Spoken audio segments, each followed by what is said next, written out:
I'm just kidding. What? For the Talk to her, she's one of the. I'm sorry, I Price didn't know you goes said up, less people wanna college. use it, and No, as the price goes down, it more really people is her wanna use fault, it. cause I told her like 3 weeks in advance. The price goes up. Like last time we told her when I was Sixth grade and then flex them all. Didn't work out. Like, Ready? and we had prepared. I know what they were. I knew you would. I don't really know. You guys ready? Remember, I'm gonna give each one of you a grade today for your participation and also the presentation. Does everyone have an outline? You guys can start whenever you're ready.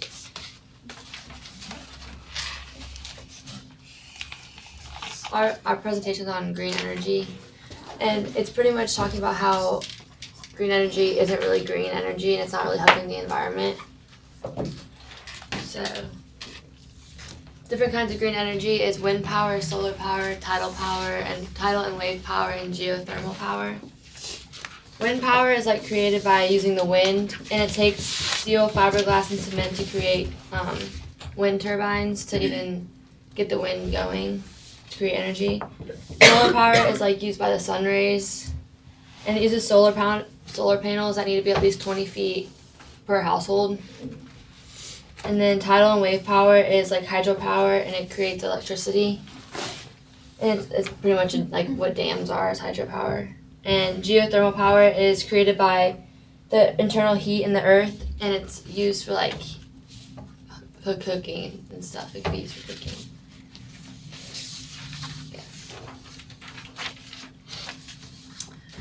People think hydropower and nuclear power are good, but hydropower threatens like long-term lives of fish species, and nuclear power gives off dangerous waste, so it's really bad for the environment and doesn't help with like pollution or anything. The government has spent like billions of dollars on green projects, but there has been no proof in that it has decreased our dependence on foreign oil or cleaned up our air pollutants. It hasn't made anything better for the environment.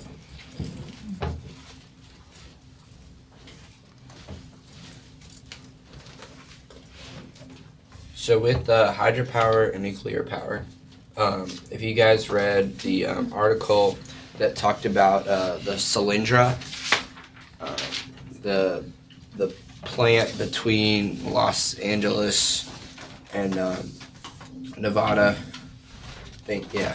It was kind of explaining how all this money has been poured into this this plant to, help the economy and help the people, and now the taxpayers of the area have to pay for it to keep running and for it to be keeping it installed. Sorry, and it was saying how the beneficiaries. Goldman Sachs, Morgan Stanley, all these like big companies are using it, but yet it's the people that necessarily who don't have it installed, the solar power, the solar panels, they don't necessarily have it installed at their for their use, but they're still having to pay the taxpayers money.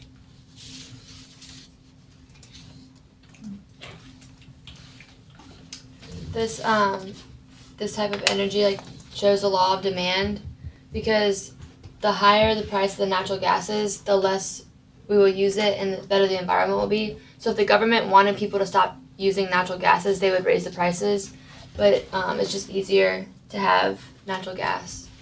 And we do not need to put our thermostat at 70 degrees in the summer, but we choose to because we want to pay the price to be more comfortable. But a lot of other countries, they don't have that option, so they just deal with it. We don't need to do that. And the book was talking about how we have to pick out our wants and needs, but we need food, water, and oxygen and stuff, but we can even go an amount of time without having that. We can go 40 days without food, 8 days without water, 8 minutes without oxygen. We need it eventually, but we could go some time without it. And we don't, wanting air conditioning is just a want. It's not really a need. So as America, we have to decide what our wants and needs are. And one of the problems that we as Americans have is, since we have the resources that we can have so much, it's not easy for us to differentiate between what's a want and what's a need. And because of the resources, because of industrialization, when we were watching the video, they were telling about how when they were industrializing in England, people just wanted to spin on all the new inventions, and we do that in America, and then it gets real gray of what do we really need and what do we really want. And that's what this is really talking about. Here's the demand, or the graph, and it shows as the price decreases, the quantity of demand increases. So like as the price of natural gas decreases, the more we want to use it. Like trucks and buses are using it now, and air conditioning, we use it. And then as the price increases, the demand would decrease. So like I said, like if the government wanted us to use less natural gases, which would help the environment, they just have to increase the prices. But they probably won't. I have a question. Yes. Wait, so you're saying that if the government wanted us to stop using coal and gasoline and all of that, they would increase the prices of those while decreasing the prices of natural gas? No, they would just increase the price of it all because all of it hurts the environment. Okay. So if they wanted to figure out other ways to use it, they would try to. Okay. Either way, it's gonna hurt the environment. Even the stuff all the wind power and solar power stuff that uses the natural resources anyway, so it still creates carbon dioxide and stuff, which still hurts the environment. Oh, okay. All right. I see what you're saying. With wind power, it uses up to 3 times as many resources as gas turbines, which is what we usually use now, and they're trying to have wind power turbines, which uses the wind instead of gas. And the offshore wind farms use up to 6 times more gas than gas turbines. And the resources that go into wind power outweigh the energy actually produced. So it's not sustainable, and that leaves us with less resources available for the future. So, in other words, it's useless. Pretty much. It's not any better than the gas turbines. Also, for wind power, you have to have a resource called neodymium, and it's only found in Inner Mongolia, so that resource is very limited. And if we have to use it for this wind power turbines, it's not going to last because that resource is going to run out, and we won't be able to use wind power turbines without it. And that process of using neodymium leaves behind lethal radioactive debris, which hurts the environment. And also, since these projects are so expensive, the government has to subsidize areas to try to use their natural resources.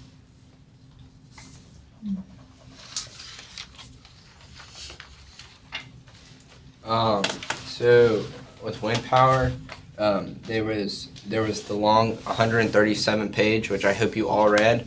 I expect you to know it from front. Go back. But I'm kidding. But they were saying how page 6. But there's the trend. How the trend was people were saying, oh, we really want this wind power, but then where are we gonna put it? Oh well, I don't want dead birds in my yard, or the noise. And so people want the wind power because they think it's cleaner, more effective. But then the best places to put it are in the ocean, away from everybody. But then what it was saying is if they're far in the ocean, then you have to find something to transport that energy, and which takes up more energy that we could use using coal or whatever, something else.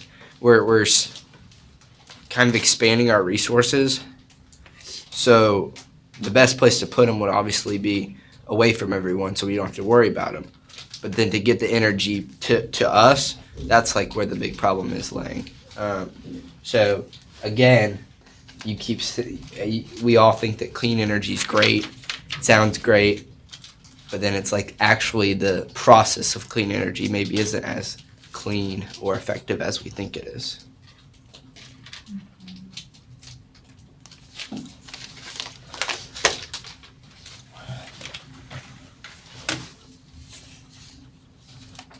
Solar power is also a type of energy, but it would be a great source of energy if we could find a reasonable way to use it, because we will have the sun for as long as Earth is around.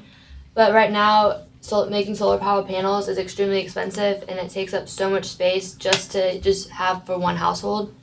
And it also because it's so expensive, it destroys wealth. So it's unsustainable. You can't keep paying for something if it's not as effective as you thought it would be. And as he was talking about the project and the solar project built in Los Angeles and San Francisco, it cost $1.6 million, and the government had to subsidize this project because the government couldn't pay for it, so the taxpayers are paying for it. And he was talking about how taxpayers in California that weren't even using it were getting a 50% surcharge added to their bills, and they weren't even using the energy from it. So it just really hurts their wealth, and they have to pay for something they're not using.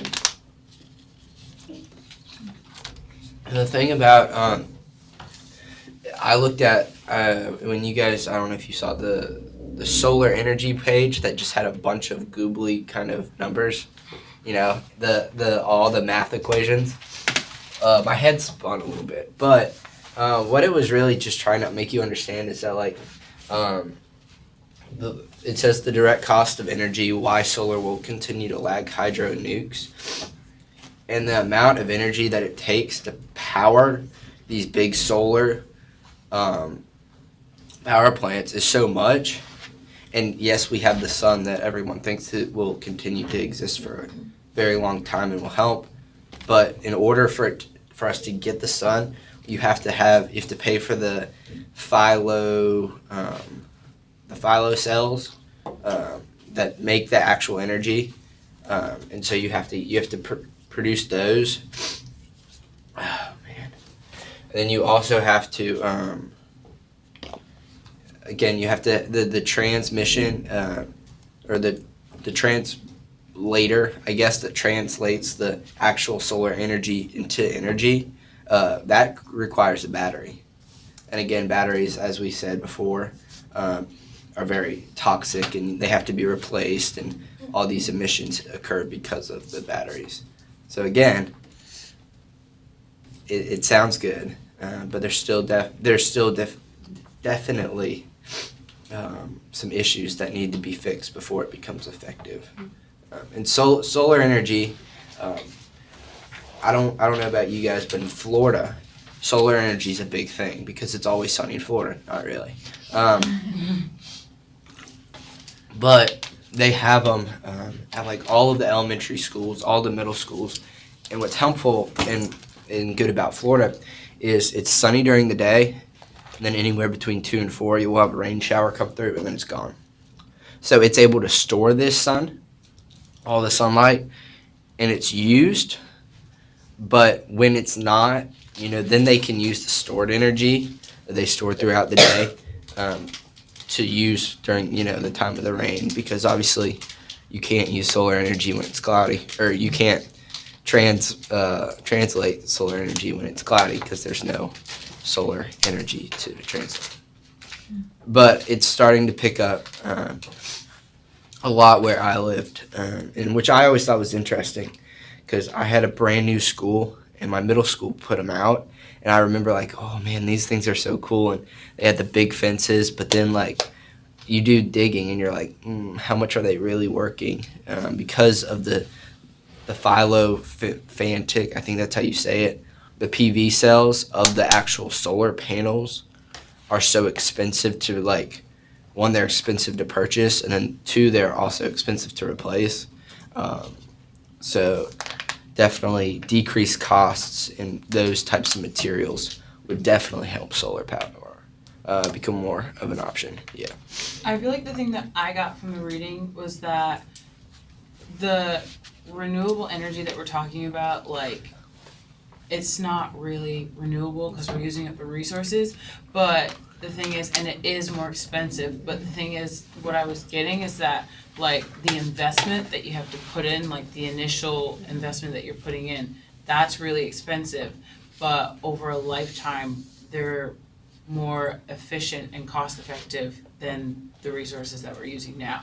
So it's like, it's kind of like the gas that we put in our cars right now, like, it's cheaper right now than if you're using electricity to power your car, but over the lifetime of your car, the electricity is gonna be better than the gas. Well- But even with that, in the book it tells you that even 50% of the electricity you put in your car is from coal-fired power plants. So that's But not that's because like I feel like as that's good. right now because like I don't want to say that we just started, but like we're just starting to get it out there. Yeah. So I feel like even like when you got the first car out there, like it wasn't the best that we could offer at the time. So I feel like we have fine tuning to do, but you won't get to that fine tuning if everyone just sees, well, like this is kind of like the oh my goodness,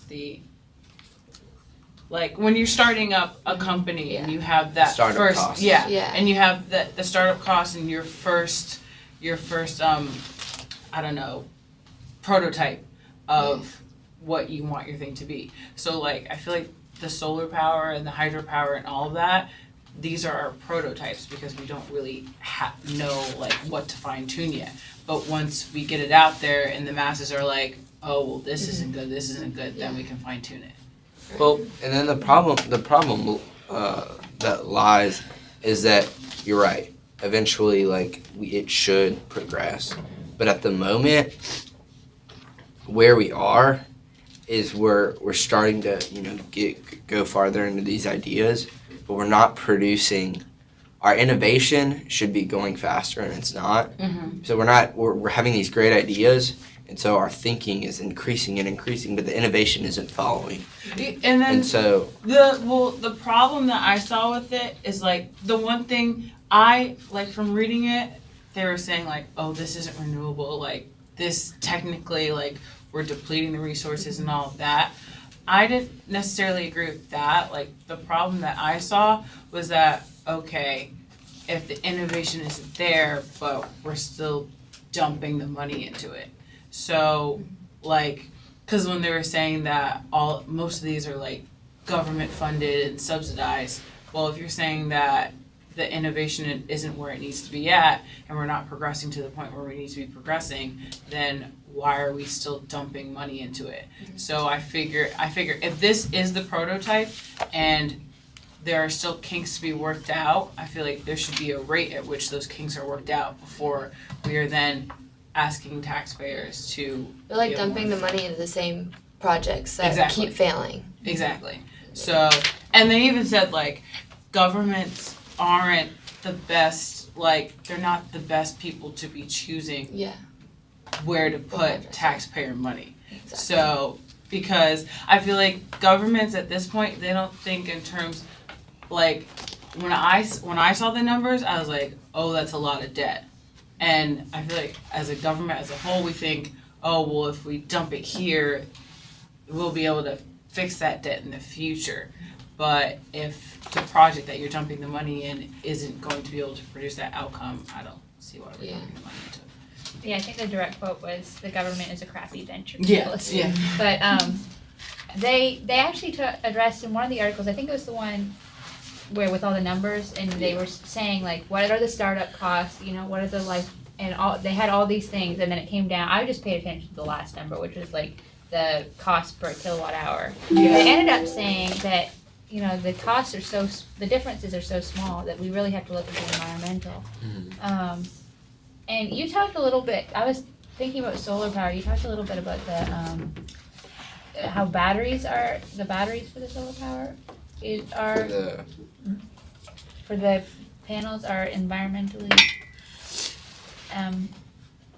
bad, but I didn't read anything, but I've always heard how the actual photovoltaic cells are actually, really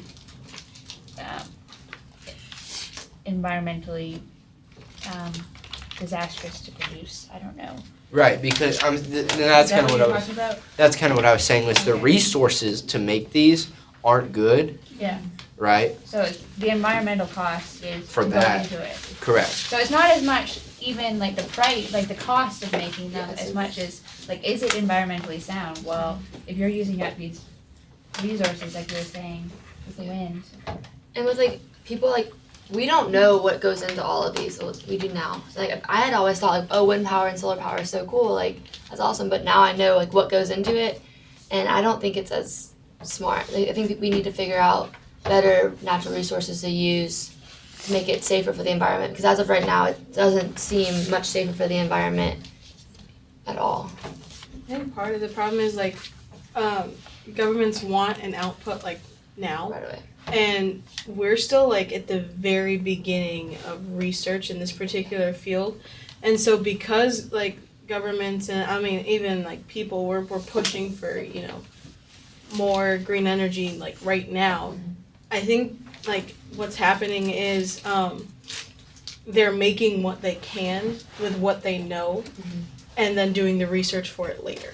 Yeah. So we're making things that aren't as efficient without kind of enough knowledge to make it better, and that's part of the reason why it's going slower. Is because we're making the product first and then researching how it can like be better, how it can be more efficient, and then eventually how it can be like self-sustainable and actually like green energy.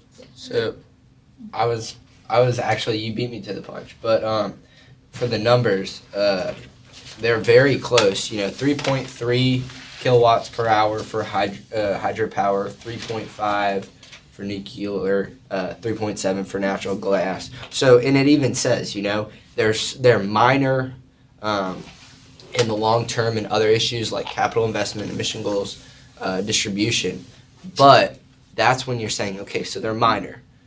So that's when we do say, okay, the fossil fuel costs and the amount of pollution that each of them is going to cause, and you got to look, of course, deeper and stuff. But like, which one? Where's the main cause? Like, where is the problem going to lie? And we need to move away from that one. Maybe it is a little more expensive. 3.5 to 3.7. If that's going to help my environment, then I think a lot of people in America would play that extra point too. Okay,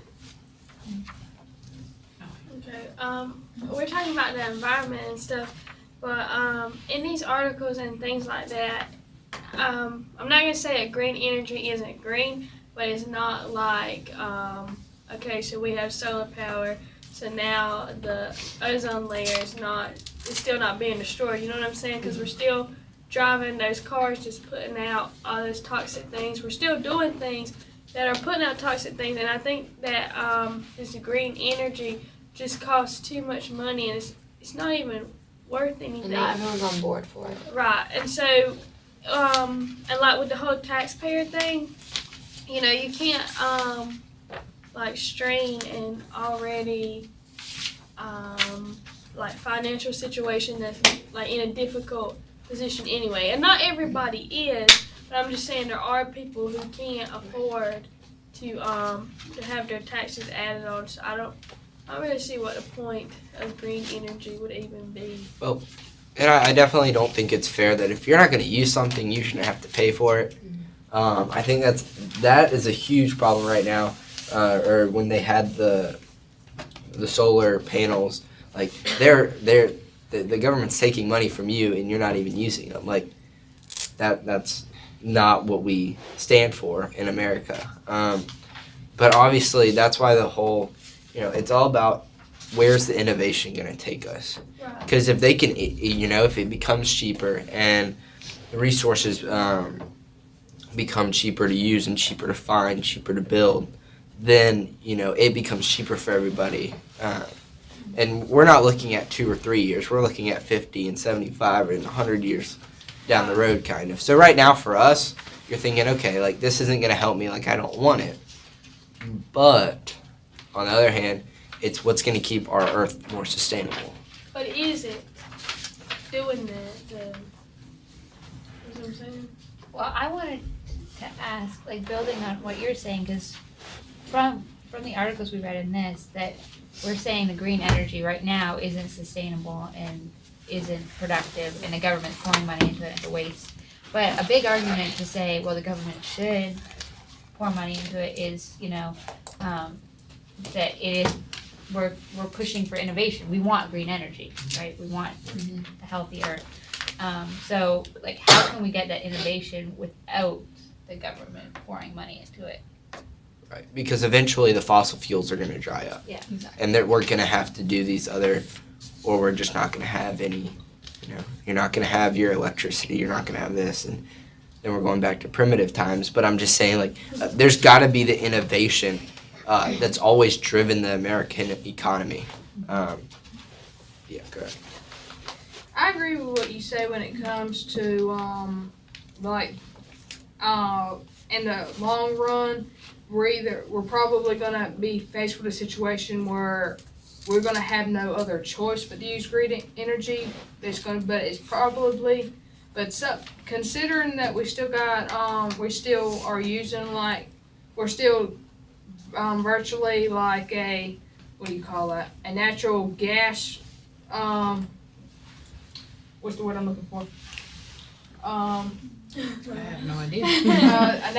We still are dependent on natural gases and stuff like that. It's gonna be a situation where we're forced to do it because I reckon, well, that's the way it's always been, so that's the way it just kind of falls under traditionalist, and that's the easiest. And as of right now, like I was sitting here looking at one of these articles, and it says virtually, like as of right now, the like they've given tax credits to those people who are trying to use like green energy vehicles and stuff like this, and they're not having any sort of luck as of right now on actually lowering like greenhouses emissions, even with giving these federal tax credits. The only thing that's really working is actually just like it's like like cash for clunker things. I reckon that's a fancy way of saying you just take your old beat that run down car to the dump and get you a new one. And the new ones nowadays are greener anyway, or they're supposed to be. Even if you don't go the electronic or the hybrid. So that's the only thing that's really working right now. Honestly, like I said, back to my original point, this is probably right now we're not getting not really any good at any of this, but down the road when we have no other choice and we're forced to, I think by that time we'll have enough research and innovations. That's the word I'm looking for. Innovations that we actually it'll be a whole lot better and it'll actually be sustainable, whereas right now it's not.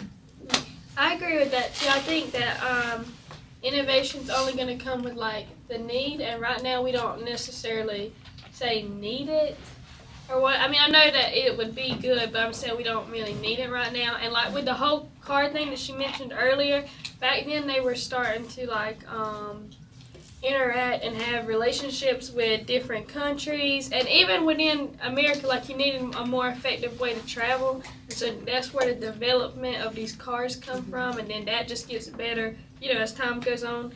So I don't really think they're gonna do anything, or this is gonna be anything until we need it to be.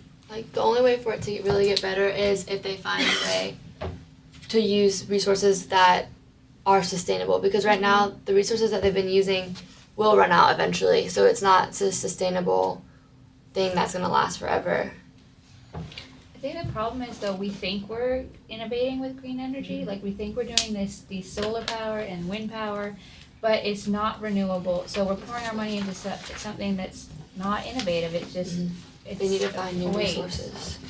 Yeah, and kind of jumping off of that, there's like this tiny portion of what people are making that are actually like useful in terms of green energy. Like, for example, I know of this one, they're trying to make a type of gasoline out of wheat, and like they would be able to renew the wheat by planting more, and so then that could turn into like at least a better source of fuel. The problem with that is like one vial costs like $1 billion. So in order to make it like more affordable and make it like worth actually doing something, we have to pour a lot of money into it. But then the problem with that is that we only get like this tiny portion that we can't even use yet. And so there's really no direct benefit to all of this money, and then a lot of it is kind of wasted on energy that's not really doing anything for us. So real quick, the whole root behind the green energy and the innovation is because we're running out of fossil fuels. So obviously this makes sense. Fossil fuels, as the cost goes up, because we're running out of them, the quantity is going to go down. So I just kind of wanted to point that out. It's kind of like the underlying thing that we've been talking about, why green energy is about to become much more of a factor than it was. When you talk, I asked my mom, like, how much was this around when you were growing up? She's like, it wasn't, it was talked about a little bit, but now it keeps growing, and our fossil fuels, they just keep going down and down and down, and so eventually, you're right, like, innovation is going to actually have to work. But that's why I just wrote that. Yeah, but if the demand ever gets too high, aren't your resources like gonna go down anyway? Like with the wheat thing, just say that we did do that, and were you saying that's how you run cars or something? You're trying to make it into like a form of gas. Yeah. So if you did that, and so say that it was effective or whatever, and it really took off, and now everybody's cars are running off of that, and you're having to plant more and more. Where are you getting this land? You can't just keep using the same land, because then you're depleting, like, I think it's like the soil nutrients or something like that. And so, and then you gotta find another way. You know what I'm saying? Like another thing you have to bring into account, adding on to what she said, was location. Like it's saying with the solar panels, it covers a lot of area. Just for a minimum of 20 square feet is needed per household. That's not including the backup that's gonna be needed. So it takes up a lot of area. I think that's also kind of part of the problem too, is like people are looking for one or two like solutions, where this needs to be like a multi-solution problem. So like with the wheat thing, maybe it's not, we need to work it so like the cars are hybrid on a couple of different things, so like the electricity and some sort of fuel, or it needs to have like multi things going into it, and not just like one or two solutions. I think like a misinterpretation too with the cars is that people think when they buy like an eco car that it's supposed to help the environment, but my boyfriend has a Chevy Cruze that's the eco edition. All it actually does is like shut the vents whenever you've like been driving for a while in the front of your car, so you're not taking in as many pollutants and pushing out pollutants. But it doesn't really like save on gas. Like I can drive my Camry right next to him and use less gas. So in the end, you're still like you're putting out less pollutants, but you're pulling in more gas. So you're still using more fossil fuels. I don't think people really realize that. When they talked about with cars, with the subsidies, if you buy a electric car, and I didn't really understand the math of it, but if you buy an electric car, it they get a subsidy, which actually ends up putting more gasoline powered cars on the road than if you had bought just a regular car. And I didn't really understand the math, but I think it has to do with when you mix how these different energy sources interact with each other. They talked about like wind power causes nuclear power. Wind power needs a backup, and that backup is less efficient, so it ends up hurting the environment more, and how we have to consider how they interact with each other. Yeah, definitely. Like the problem with the electric cars is that they're so expensive right now that they're a great idea and they probably will help eventually, but the price needs to go down before everyone can use them, because a lot of people buy just old used cars because they don't have the money to pay for the expensive cars. Even with this, like the government gives you like a $7,500 tax credit, if you buy an electric car, but I mean, you're already paying that tax credit because you're a taxpayer. So you just get money back that you already paid. So, and also, like the car dealerships even tried to like put a discount on the cars, but that didn't help either because people still weren't buying them. So the production of electric cars have been shut down multiple times, but just because they can't pay for it. And then people aren't buying them, so it's not working. Well, I would be kind of afraid that I would get somewhere where there wouldn't be like a charger Exactly. or something. So that would be like one reason. And then the Teslas, like they're actually really awesome cars if you look at how they're built and what they do for the environment, but they're like crazy expensive. I mean, like only the people that have that type of money to blow will be able to buy them. Like in the long run, I think they will be better, but in the beginning, it talks about how they create as much carbon dioxide as regular cars, for at least like the first 80,000 miles. So I mean, most people, it takes a long time to drive 80,000 miles, and by the time you get there, you probably want a new car anyway. So it might not be worth it. Sorry, I raised my eyebrows because I drove like a 220,000. I drove a van in high school. It was great. Anyways, but I'm gonna go on. I was reading about these electric cars and this tax credit, and it really made me think, where do my taxes go? And I thought this was interesting because we had this, and then we had with the solar panels, like, you know, when you get your bill and you have your taxes, like to sit down and realize like, okay, this is going to the local, like this, and then the even like with the electric cars, like that's where your money is going to, and you may not ever use it, but as a local taxpayer, you're paying for it. So that for me made me raise my eyebrow, like why do I have to pay for something I'm not going to use, and especially $7,500. For one, like if one person's gonna buy an electric car, that's how much taxpayers are gonna have to end up paying for that one car. And since you're the taxpayer, sure, you're gonna pay for a little bit of it, but 50, 75 cents. But like everyone else is pouring in that money too. So it made me realize like maybe we're helping each other more than we actually think we are when it comes to like. Because if you sit down and you've always been told like taxes are like, they're just what you pay. But like to like kind of tear apart where each of your taxes go to. Like if you go to Walmart and you get 3 cases of water, and then your tax is like $120. Like each of that $120 is going like to different places. And I just thought like as a human and as like humans. Like, that kind of worries me, especially if you don't know where your tax money's going. Because I would be kind of mad if I realized that, that extra 20 cents that I spent here or there is going to pay for someone else's car. It adds up. Yeah, I thought it was. I noticed that for the first time too. I think it was in the textbook where some places where they said government, they like put in parentheses taxpayer. Right. And that's a really helpful and enlightening way to think about it. Like, we fund the government, so where the government spends money, that's us spending money. Yeah. It's kind of interesting. Different perspective. Yeah.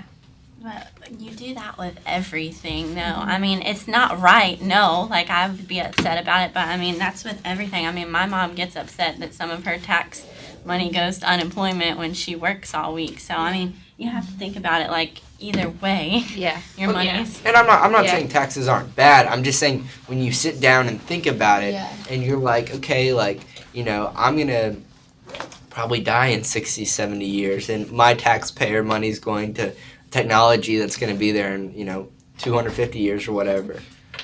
I'm not saying it's not a bad idea. It could be a good thing. I mean, it is. I mean, for your kids and for the future, you would want to. But, I mean, a lot of people get upset about it, and I'm just like, no, you do it anyway. Right, I agree. So.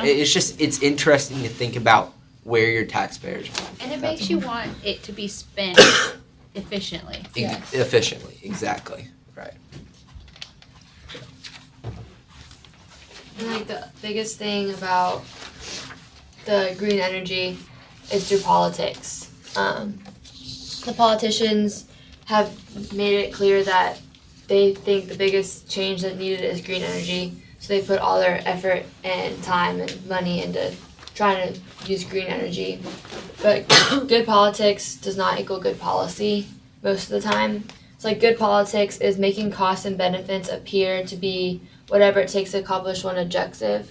And that's like what the politicians do. But they need to work more on good policy by making accurate evaluations and cost and benefits.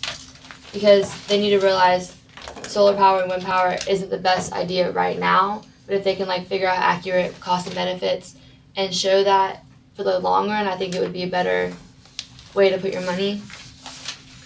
And then right now, like green energy does not seem to have high environmental benefits or low resource costs, but one day that hopefully that will change. It just needs more time and like you said, like more research before you start putting the money into it. Because the innovation eventually will catch up to the ideas. So when you say good politics, is that just like the motivations of the politicians? Yeah, so it's like like to get elected or yeah, it's like their idea. It's like I'm gonna do this, this, and this, but half the time they don't do what they're gonna say. It's just good politics. And it's so hard to go against green energy because I mean you have a lot of people on that bandwagon. So if you were like, actually that's not efficient, they're gonna be like, ow, and it's gonna cause you to go down in the polls. It's because people don't like green energy sounds so good, and like you think it's good, but when you actually like look into it and do the research for it, you're like, dang, that's not like all the resources into it and all the money that goes into it isn't worth it right now.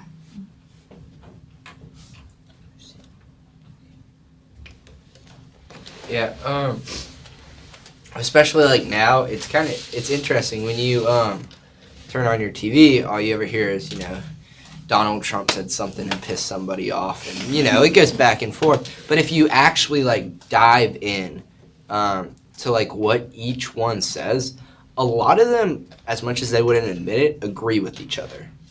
That they all have their certain ways of, we want to decrease taxes, and like for green energy, like I think all of them, maybe one or two aren't like pushing green energy.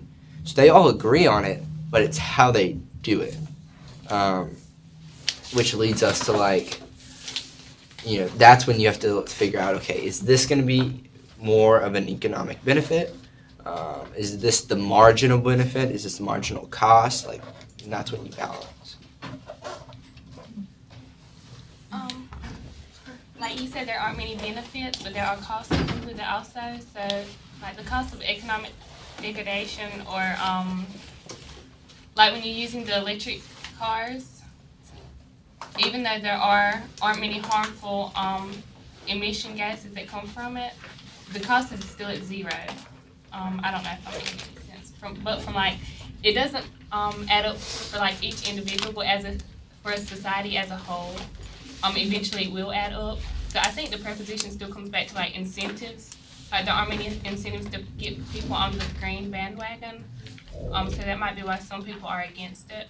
And maybe, I don't know if this just makes sense to me, but I think that there are more costs than there are benefits for some of them. Like there aren't many, like for the cars you have to pay a lot because they cost a lot more than just any old regular Camry or something. So I think to me there are more costs than there are benefits, and there aren't many incentives to go along with the cost. The thing is that they think that 7,500 credit is an incentive, but we're paying that anyway. So like they need to figure out another way to get us to buy electric cars. I was reading that like one other, I guess, incentive, not really, that they had was that like having all these like green energy stuff, like it increases like jobs here in the United States, and I guess that could be like one reason that they're kind of like pushing it, like more jobs, more taxes and all this kind of stuff. Yeah. So we've talked about kind of we've broken down kind of each type of new energy. So I guess what we wanted to do next is we kind of have like, at the beginning of class, what we'd been doing is we'd have the costs and benefits, But now that you've heard kind of both sides, I kind of want your guys' take now. Me and Sierra have done a lot of talking. And you guys have too, but I'm just saying.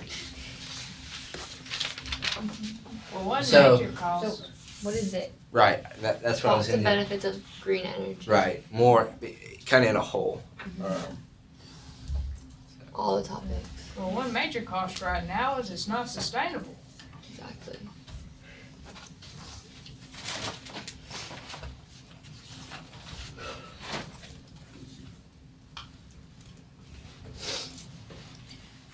High production costs.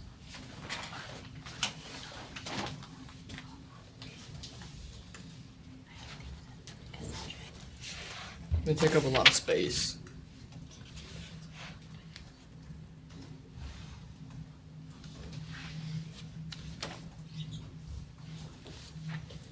Well, they're killing animals. I mean, the solar power. I mean, we don't think of that as a bad thing, but we do need birds for stuff and fish from the other yeah. So it kills wildlife. hydropower.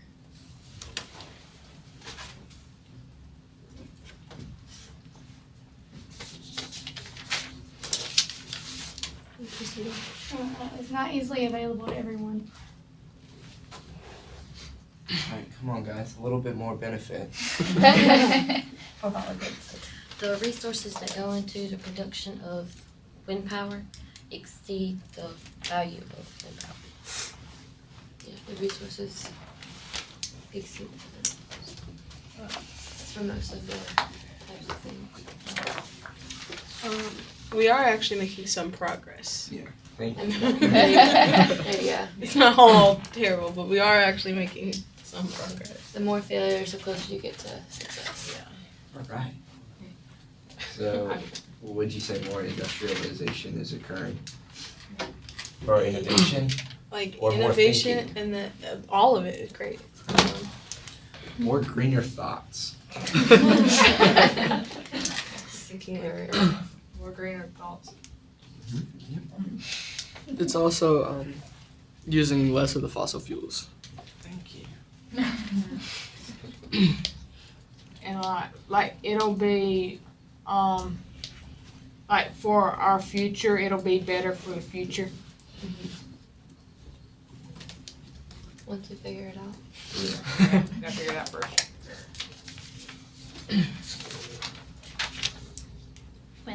When they're building the solar panels and stuff, it gives a lot of people jobs, so that helps people.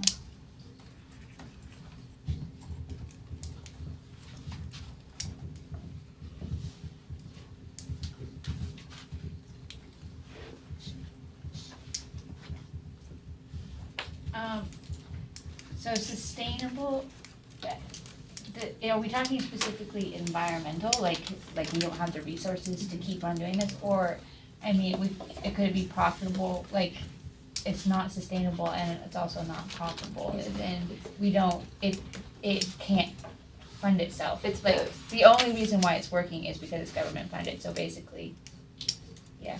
Right. It's both, like wealth and resources. What about hazardous nuclear plants? So yeah, you definitely have like, I guess wildlife loss / yeah. There's still a lot of environmental costs with it. I mean, there's still environmental costs with fossil fuels, but I know what you're saying. That could kind of go on both sides probably. So we kind of argued about whether it increases innovation, but people do say it increases innovation, so maybe we should put it in the benefits. I don't know.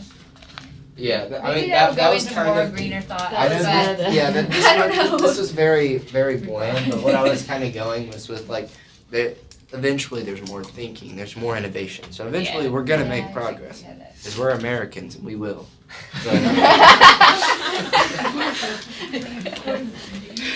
I'm being very sarcastic. I don't feel good. That's just it happens. Any more? No?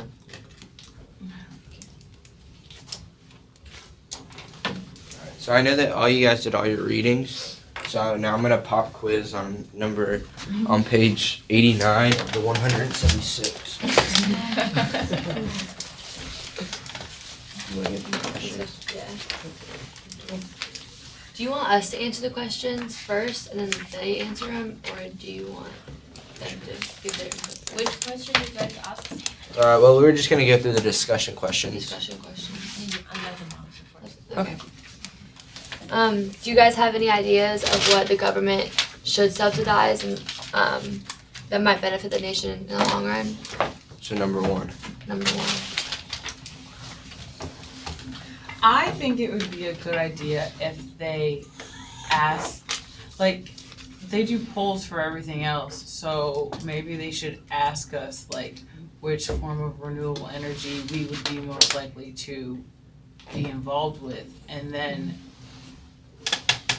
subsidize it to those, like, cause if most of Florida is saying, oh yeah, we're cool with solar energy, well then, I'm pretty sure most of Florida is gonna be okay if you're subsidizing solar energy, so. Yeah, that's true.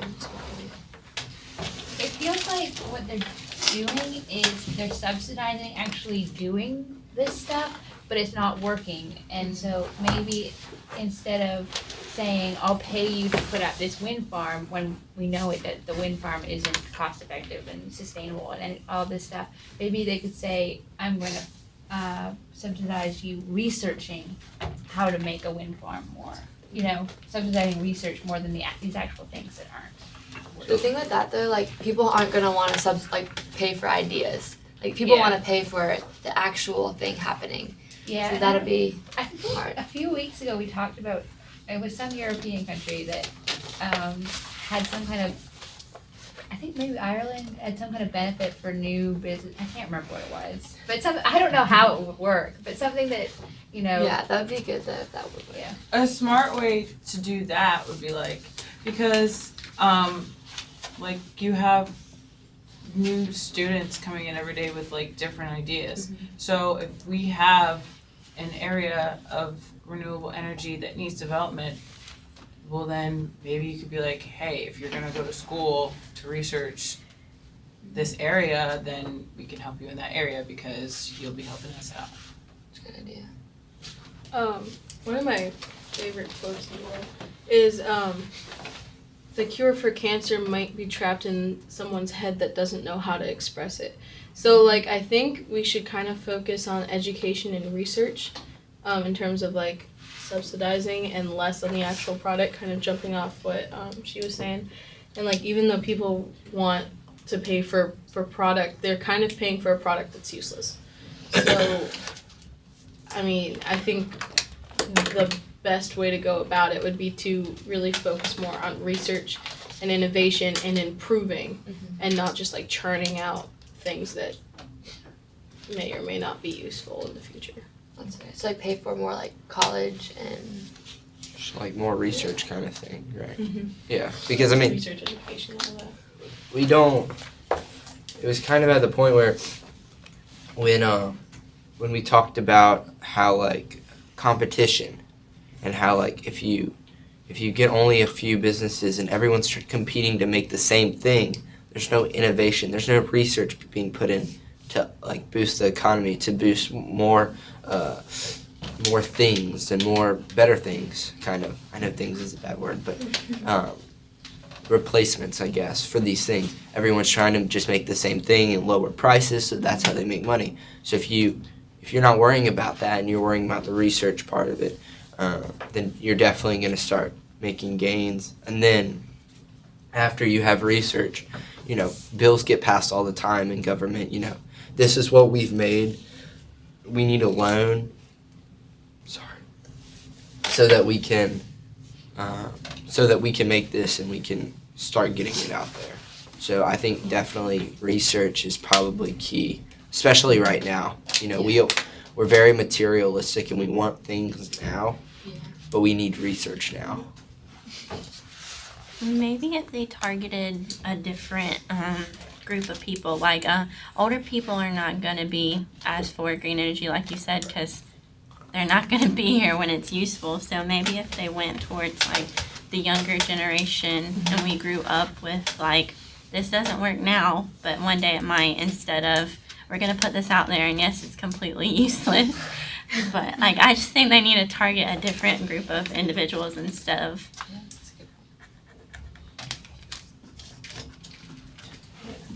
But as far as the idea of sticking something out there and it not being worth 2 cents, isn't that kind of about how our country got founded? We just kind of said, you know what, let's go make a place somewhere else and see how it goes. And then somebody came along and invented the car. Well, let's put a key in this and see if it'll drive. And them older cars, if you ever look at pictures of them, they're awful rickety looking. Like it's honestly a wonder to me that they could even run. And now that they've upgraded now, so you kind of have to, all that kind of plays in a part of it, because, I mean, I kind of like that idea, or what she said, playing off what she said. It's like, well, let's just put something out there and it be useless. I mean, it might be next to useless in the beginning, but you're kind of counting on it innovating and becoming something very useful in the future.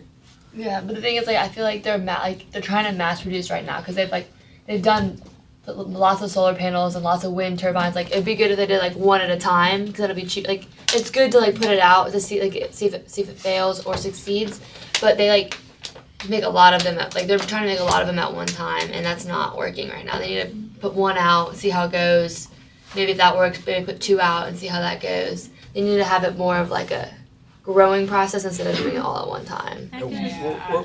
We're also at a point in history that we've made and we've innovated all this stuff, and we've had 2 or 3 big industrialization periods, and so like we know like we can make things, but we're at the point where now we just need to actually we've made this, we need to find what's better than this. And the only way you can do that is by researching, what works, what's cost efficient, what's going to help the environment become more friendly.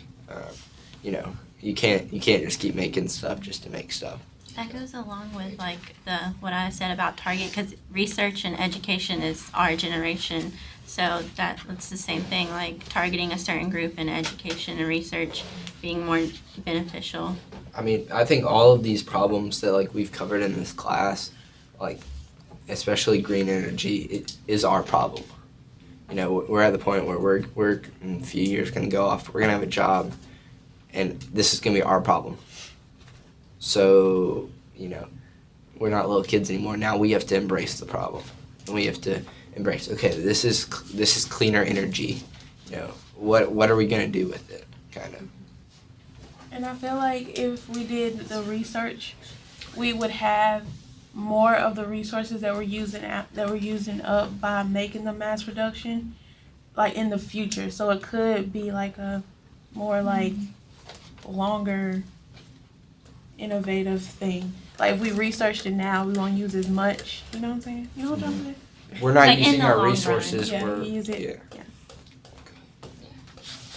What are some of the arguments that you could justify the expansion of wind power and solar power? So like what could be good about them expanding? Number 4. After I just put solar power and wind power down for 30 minutes. So would this be talking about like as they are right now, without any improvements? Because I can't really see an argument for that. Other than it creates job market.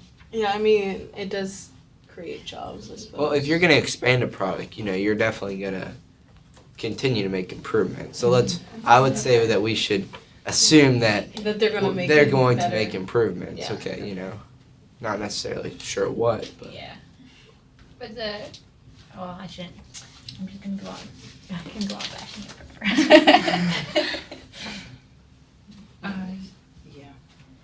I don't see really a benefit to expanding outside of the fact that you're creating jobs, but One day those jobs won't be there. I mean, Yeah, once that's what I you've was gonna built all say. that you can build. I mean, for the moment it works, but Because I have seen it like in Canada where they've built these. They have where my grandparents live, there's like this big controversy, but they have like 2 wind turbines and they hate them, and they've actually stopped using them, and not because people hate them, just because they're not, because now the government subsidies have run out, and so, you know, it's not efficient, and so they're just standing there and they're an eyesore and it's horrible, and so the jobs that, it was great when they were created, they were building them, the jobs were created, but now, you know, we're worse off than before, so. It's a waste of space. Yeah. I think that an argument that you could make for solar power necessarily is that like fossil fuels are gonna run out. It's very clear, you know, and solar power won't. So if we, you know, do improve, okay. And unfortunately, a lot of deforestation is also occurring in America.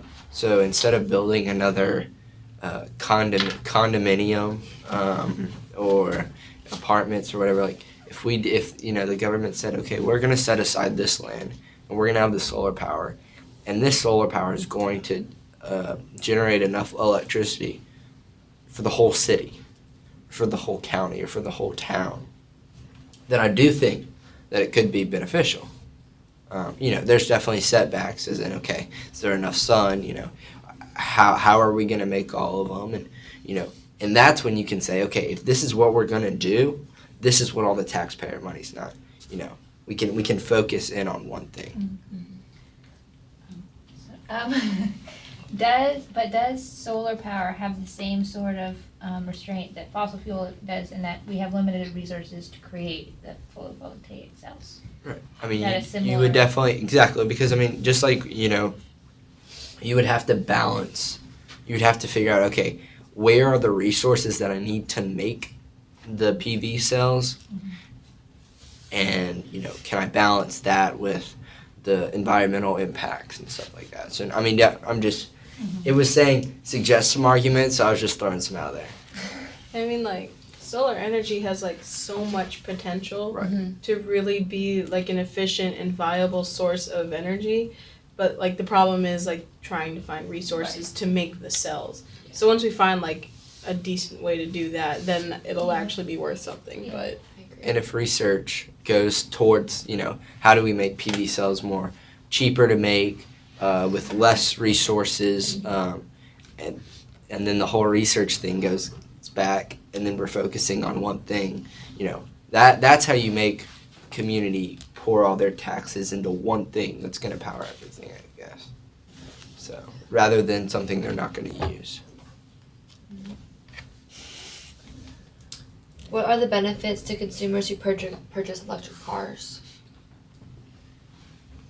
I feel like this is so, like, these questions are just like, because you spend the whole time like putting down electric Yeah, I cars. had such a hard time answering these questions. Like, Yeah. It's very difficult. Well, let me answer a different question. I don't like this question. Yeah. Okay, so the government subsidize the wind power and this kind of, you know, green, so-called green energy.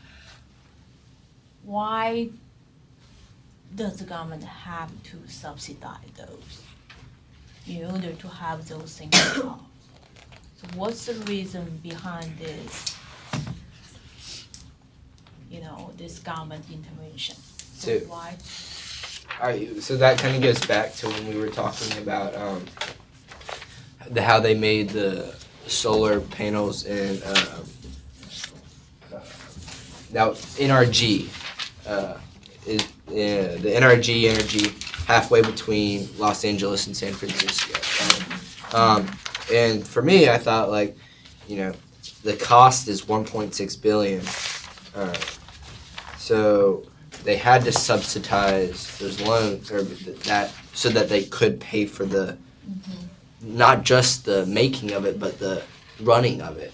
Yeah, and they have to. Enough economic incentives there, right? Right, exactly, because especially if those people aren't using that energy, then they're not gonna want that.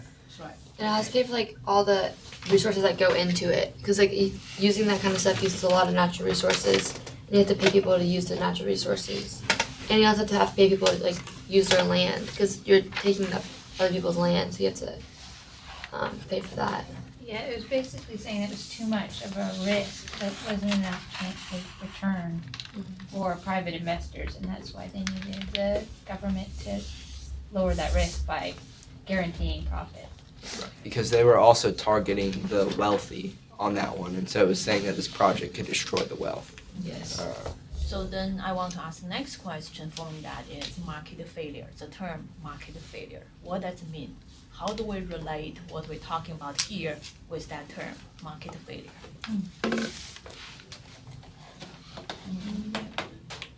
And what does it mean, market fails, when we say market failure? Anybody read that article? It's in one of the articles. Oh, I did. Do manufacturers need Need special treatment? Oh, Yes. okay. It was like, hang on, let me get it out. So market failures, we were talking about how government interventions, like, they can't really Just think about the word market failure. Do not, Google. Just think yourself. Based on these two words, market failure. What does it mean? well, if the market is a failure, it's failing. Fail to provide sufficient amount of goods to the Right. society, and that's the meaning of market failure. Okay. I see it, because in that article, what I remember them saying is that in some industries, like it's better to have, like you can't just have one group go into it, you need to have a cluster of groups go into it. So if you don't have the backing for that cluster to go in, then you don't have the backing for the market to even start. But if you have just one go in and they're the only one responsible for providing that market and they crash, then That's right. that would So result. if one goes in and it's going to provide benefit for all the later, entrants, right? Yeah. So what do we call that? What do we call that, When only So one's action has benefit for others, or one's action impose cost on others. Is that, What is that called? it's not an oligopoly, is it? Externalities. Externalities means that your action has either cost or benefit that is going to, transfer to the others. And that contributes to market failure. And then because market fails, government has to step in. So here is you can talk about this chain reaction, okay? So first you have this phenomenon of externality, then it causes market fail, then the government has to step in, okay? And for what we talk about, there is externality here, okay? The pollution is externality. So that's why that's another reason the government stepped in actually. Not just, one of the reasons is, there requires, and a huge capital investment at the beginning. That's one of the reasons. The second reason why the government stepped in is because there is externality for those industries and for those productions. So that's why the government. So every time, market fails, the government need to play the judge or needs to step in. And one of the things that cause market failure is externality. And what are the other things? What are the other factors? Anybody read that article? I feel like it's probably opposite. Anybody else? was talking. Didn't it talk about how the clustering benefits weren't that, they were very minimal? The color, Yeah, that I feel is, like that's what that is externality.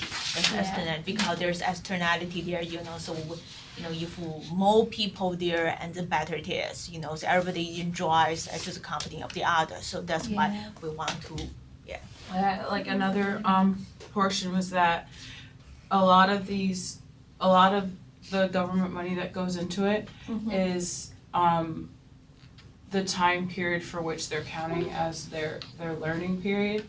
So they go to the government because no one wants to put in money for something that, so like if you think in terms of like solar, they're saying how like you have a learning period that could be quite a few years where you're trying to figure it out. So therefore, they go to the government because they don't have enough people who would be willing to back that. So the government would be basically your main form. But if it never pans out, well, the government has still put money into you. So, I mean, that's one way where it's just a waste. And you also have to think when the government's putting money into you, it really means you're putting your own money into you. True. Because, Yeah. right. I want to ask another kind of question that's kind of requires a lot of thinking. So the government has used the tax credits to the consumers, has used tax breaks for the firms, has used the subsidies. So government has used all these tools. So how do do they provide different kind of results in terms of the number of the product that we eventually be provided in the market? So that's something I don't want you to answer today. I want you to think about, The government has done all these things, tax credit, tax breaks, subsidies. How do we differentiate them? What kind of different consequence they will trigger in that particular market? Because as a policymaker, and that's what you have to think about. So you're asking like, what are the different products of like? I'm asking what are the consequence of those different tools? Okay. Compare the consequence of those different tools. Do they produce the same kind of result or different result? And what circumstance we should use one or the other? Because that cash counter, like somebody said, that is toward think about towards seller or toward buyer. Oh, okay. And there's this $7,500 tax rebate if you buy a hybrid cars, right? And that is towards seller or toward buyers. Okay, so they have all this different tool, different policy. Sometimes it's focused on the supply side, sometimes more for the demand side, sometimes it's and it's sales tax, sometimes it's personal tax. You have all these different kind of tools, and eventually they all going to produce different result. And I want you to really think deeper, and what kind of circumstance you want to use what tool. Just keep thinking. Okay, so we only have 3 minutes left, and I want to wrap up. I think you guys did a great job. Everybody did, here. I don't have to talk much today, because you talk a lot. Okay, so I'm going to give you a grade, and next thing I want you to start thinking, because we have a paper, final paper. So I want you to think what kind of topic you want to write about. Write something you're really passionate about. You kind of want to do some research with this topic. So I'm not going to choose any topic. You pick any topic. It could be the topic we talk about, and it could be something else. You pick a topic. In beginning or the middle of next month, I want each one of you talk to me about what you choose, and I will help you how to construct the paper. So that's one thing. And another thing, so we have class on Thursday, but I will not be here. So, my TA is going to be here, show you the second video, So did you guys enjoy the first one? It was fun, right? So this is also the episode in Command Hide. It's the third episode, it's about globalization. Okay, so it seems fun. So you're gonna watch that, so we may discuss, that, the after class. So we need to determine who is going to present on Tuesday next week. Take a look at the topic. Was that 23? Huh? Is that chapter 23? Let me see. That is the pension crisis. I'll do that one. You do that? Yeah.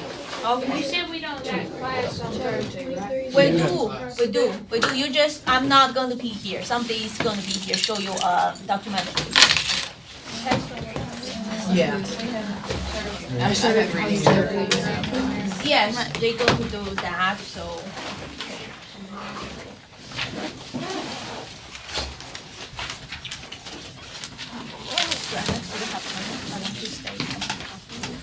And then so you said that we would start consulting, I think, about the final essay next month? Yeah, if you want to talk to me now, it's fine. Yeah,